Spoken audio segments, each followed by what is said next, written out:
Welcome to Brian's Heart. And, my daughter wants me to share what's on my heart. You know what's on my heart today?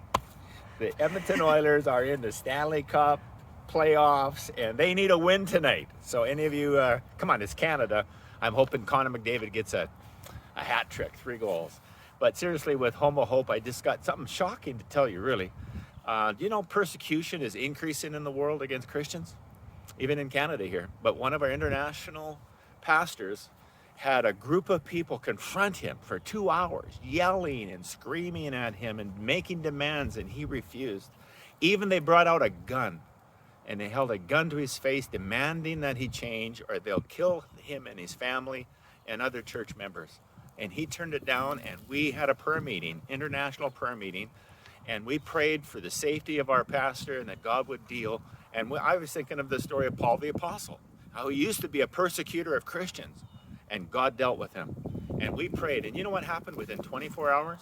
The leader that pointed the gun was in ICU with COVID, 24 hours, the next report we got. Then we prayed again. We prayed for mercy on him, that he'd give his life to Jesus or God would get him out of the way. 3 days later, he died of COVID in the hospital. It's serious. When we're working for Jesus, Jesus said that he would be with us. Jesus would be with our pastors and our Homo Hope projects around the world. And thank you for everybody that's been praying. God's been doing some good things. On a good side, though, this year's been off to a great year. Even though we have lockdowns here in Alberta, we are starting a church every week. Over in Malawi and in Mozambique and in Kenya and then over to Congo and then back to Kenya and then over to Congo. And it's exciting. We could keep going and almost start a church every week all year long.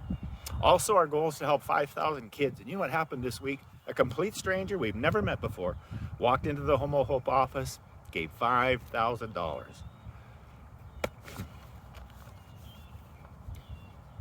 Let's go back to the Oilers. But we're buying tarps and shoes and health cards for kids in one of our second refugee camps in Congo as well. First time, I don't think we've done this before, a bale of clothes, like a meter by a meter by a meter, vacuum packed, where 300 kids will get brand new clothes living in the refugee camps. Brand new sponsor. God's blessing us. We're starting a church every week, sponsorships coming in, and one other thing that's real exciting is we are almost done writing the book that we're working on. It's a book about what God's done in my life. It's called Meant for More. We started with 4 children in Rwanda 14 years ago, and it changed my life. God had more for me. I was meant for more. And we're writing how God helped all the children. We've got about 100 stories with color pictures in the book of how young children that were thrown away in the garbages, their life was meant for more.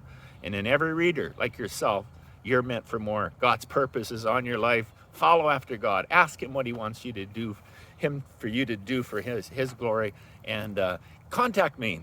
Reply to this Brian's Heart. Send me an email. Find me on Facebook. I'll pray for you. Let's stay in touch. God bless you. Go Oilers.